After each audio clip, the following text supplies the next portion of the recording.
উত্তরবঙ্গের তৃণমূলের একমাত্র সাংসদ। রাজ্যসভায় তৃণমূলের উত্তরবঙ্গের সাংসদ ছিলেন প্রকাশচিক বড়াইক। তিনি পদত্যাগের পর রাজ্যসভা লোকসভা মিলিয়ে তৃণমূলের একমাত্র সাংসদ জগদীশ চন্দ্র বাসুনিয়া। বিধানসভা পেরিয়ে বিদ্রোহের আঁচ এসে পৌঁছেছে লোকসভাতেও। বেশ কয়েকজন সাংসদ তারা চিঠি লিখেছেন, বেশ কয়েকটি স্বাক্ষর সামনে এসেছে আজকে, তাতে রয়েছেন জগদীশ চন্দ্র বাসুনিয়াও। সরাসরি আপনার কাছে প্রশ্ন, আজ সকালে কিছু স্বাক্ষর প্রকাশ্যে এসেছে, এই চিঠিতে সই কি আপনার? অবশ্যই আমি সই করেছি। চিঠির বয়ান কি আছে? আমরা স্পিকারের কাছে চিঠি লিখেছি যে তৃণমূল কংগ্রেসের স্বতন্ত্র শাখা হিসাবে আমরা স্পিকারের কাছে আমাদের অবস্থান দাবি করেছি যে আমাদের সঙ্গে ১৯ জন সাংসদ আছেন এবং আমরাই প্রকৃত তৃণমূল এবং আমাদেরকে সেটা মান্যতা দেওয়া হোক এবং আমাদের জন্যে আলাদা বসার ব্যবস্থা করা হোক। আমরা আলাদাভাবে লোকসভায় বসতে চাই এবং আমরা আগামী দিনে উন্নয়নের নিরিখে এবং সারা দেশ এবং রাজ্যের উন্নয়নকে সামনে রেখে আমরা এনডিএকে সমর্থন করব। এই নিয়ে মতাদর্শ নিয়ে আমরা সই করেছি এবং সেই সই সম্বলিত চিঠি আমরা স্পিকারের কাছে পৌঁছে দিয়েছি। এই যে ১৯ জন সাংসদ, এই ১৯ জন সাংসদ আপনাদের পরবর্তী পদক্ষেপ কি হতে চলেছে, বা কবে আপনারা স্পিকারের সঙ্গে কোনো সরাসরি দেখা করার কথা ভাবছেন? আমরা সম্ভবত আগামী সোমবার আমরা স্পিকারের সঙ্গে দেখা করার জন্য আমরা চেষ্টা করব, যদি উনি সময় দেন। অবশ্যই আমরা আগামী সোমবার স্পিকারের সঙ্গে দেখা করব এবং আমাদের যে আবেদন, সে আবেদন যাতে উনি মান্যতা দেন, নিশ্চয়ই সে ব্যাপারে আমরা কথা বলব।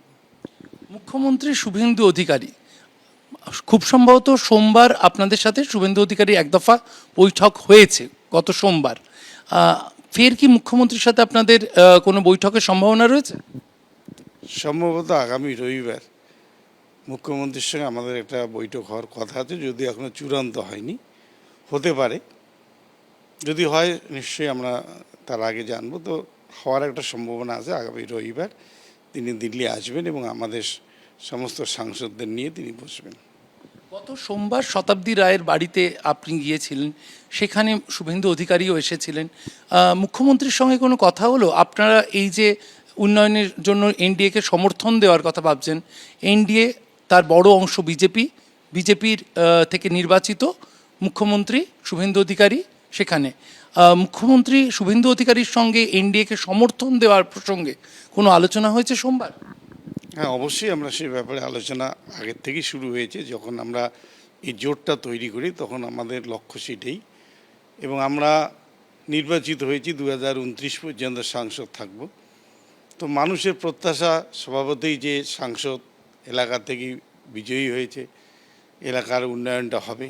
কিন্তু বর্তমান পরিস্থিতিতে কেন্দ্র এবং রাজ্য দুটো সরকারই হলো বিজেপি, আর সেখানে যদি উন্নয়ন করতে হয়, তাদের সঙ্গে যদি আমরা তাল মিলিয়ে না চলতে পারি, তাদের যদি আমরা সমর্থন করে না চলতে পারি, তাহলে সেই এলাকায় উন্নয়নটা করা সম্ভব নয়। আলটিমেটলি যে লোকগুলো আমাদেরকে 2024 নির্বাচনে জয়ী করেছিল, তাদের যে মনের আশা যে তাদের এলাকায় কোথাও একটা রাস্তা হোক, বা কোথাও একটা ব্রিজ হোক, কোথাও একটা কালভার্ট হোক, যেটা আমরা করতে পারিনি, বা আগামী দিনে যদি আমরা তাদেরকে সমর্থন করি কেন্দ্র এবং রাজ্য মিলে, আমরা হয়তো সেই কাজটা করতে পারব। সেই মর্মে আমাদের বর্তমান মুখ্যমন্ত্রী শ্রী শুভেন্দু অধিকারী মহাশয়ের সঙ্গে আমাদের কথা হয়েছে। উনি সর্ব রকমের সহযোগিতা করবেন বলে আশ্বাস দিয়েছেন। এই যে বিদ্রোহ বলা হচ্ছে, বিধানসভায় ঘটেছে, রাজ্যসভায় ঘটছে, লোকসভায় ঘটছে, এই বিদ্রোহ কি শুধুই ভোটের ফলের কারণে, নাকি এই বিদ্রোহের বীজ পোতা হয়েছিল অনেক আগে? এই বিদ্রোহের বীজ 2021 বিধানসভা নির্বাচনে জয়ের পরের থেকেই শুরু হয়েছে। আবার জবের থেকে দলের হ্রাস মমতা ব্যানার্জির হাত থেকে অভিষেক ব্যানার্জির হাতে গেছে এবং আইপ্যাক নামক একটা বাণিজ্যিক সংস্থার সঙ্গে যুক্ত হয়েছে। তারপরের থেকেই যেভাবে পার্টিটাকে পরিচালনা করা হতো, অনেকটা কর্পোরেট ধাঁচে পার্টি পরিচালনা হতো, অর্থাৎ জনগণের পার্টি না হয়ে একটা অফিসিয়াল পার্টিতে পরিণত হয়েছিল, এবং যার ফলে জনগণের যে সমর্থন, জনগণের সঙ্গে যে যোগাযোগ, সেটা অনেকটা বিচ্ছিন্ন হয়ে গেছিল। যার ফলে নেতাদের সঙ্গে কর্মীদের যোগাযোগ যেমন বিচ্ছিন্ন হয়েছে, তেমনি নেতাদের সঙ্গে হাই লেভেলে যারা নেতৃত্ব তাদের সঙ্গেও যোগাযোগ বিচ্ছিন্ন হয়েছে, যার ফলস্বরূপ এই বিধানসভা নির্বাচনে পরাজয়টা হয়েছে। শুভেন্দু অধিকারীর সাথে আপনাদের এক দফা কথা হয়েছে, ফের একবার কথা হওয়ার আলোচনা চলছে। আর কোনো কেন্দ্রীয় স্তরের বিজেপি নেতা কারোর সঙ্গে আপনাদের এর মধ্যে যোগাযোগ হয়েছে? আপনারা তাদের কাছে এই প্রস্তাব দিয়েছেন যে আপনারা এনডিএর অংশ হতে চাইছেন? না, আমরা শুভেন্দু অধিকারীর সঙ্গে কথা হয়েছে এবং এক কেন্দ্রীয় ক্যাবিনেট মিনিস্টারের বাড়িতে যেখানে আমরা বসছিলাম, সই করেছিলাম, সেখানেও তার সঙ্গে কথা হয়েছে এবং এই কথাগুলো শুভেন্দু অধিকারী আমাদের হয়ে তারা কেন্দ্রীয় স্তরে বিজেপি নেতাদের সঙ্গে কথা বলেছেন এবং সেইভাবে কাজকর্ম এগুচ্ছে এবং আগামী রবিবার যদি বৈঠক হয় আমরা ক্লিয়ার হব আরও সম্পূর্ণরূপে তার সঙ্গে। কারণ সাথে আমরা 14 জন সাংসদ ছিলাম, এখন আমরা 19 জন, সবাই একসঙ্গে বসে মুখ্যমন্ত্রীর সঙ্গে আমরা আলোচনা করব এবং আমাদের ভবিষ্যৎ পরিকল্পনা কি হবে এবং আমাদের কাজ কি হবে সেটা নিয়েও আলোচনা হবে। সেক্ষেত্রে আগামী রবিবার বৈঠক এবং সেখান থেকেই মূলত চূড়ান্ত হয়ে যাচ্ছে আপনাদের যে 2/3 যে সংখ্যা প্রয়োজন লোকসভায় 28 জনের ক্ষেত্রে, সেই সংখ্যা আপনাদের রবিবারই চূড়ান্ত হতে চলেছে, এটা বলা যায় কি? না, সংখ্যা তো চূড়ান্ত হয়ে গেছে। আমাদের 19 জন সই করেছেন, তারা নিজেরা এসে সই, কারো সই তো কেউ করেনি।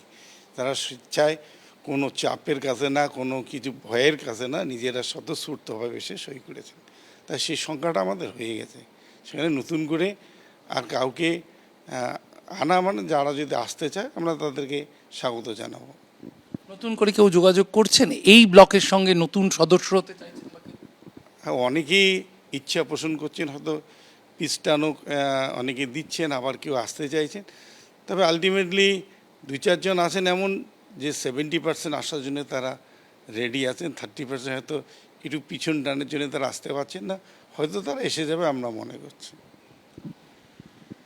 লোকসভায় বিদ্রোহ ঘোষণা করার ক্ষেত্রে 2/3 সাংসদের যে সংখ্যা প্রয়োজন তা ইতিমধ্যেই হয়ে গিয়েছে, চিঠিতে সই পর্যন্ত হয়ে গিয়েছে, এমনটাই দাবি করছেন জগদীশ চন্দ্র বাসুনিয়া। এবং এরপরও যদি কেউ তৃণমূল কংগ্রেসের এই শিবিরে অর্থাৎ বিদ্রোহী শিবিরে যোগ দিতে চান তাহলে তাদের স্বাগত জানানো হবে, এরকমটাই বললেন কোচবিহারের সাংসদ। ক্যামেরায় শ্যামল জানার সঙ্গে শিবাশিস মৌলিক, এবিপি আনন্দ, নয়াদিল্লি। এবিপি আনন্দ, এগিয়ে থাকে, এগিয়ে রাখে।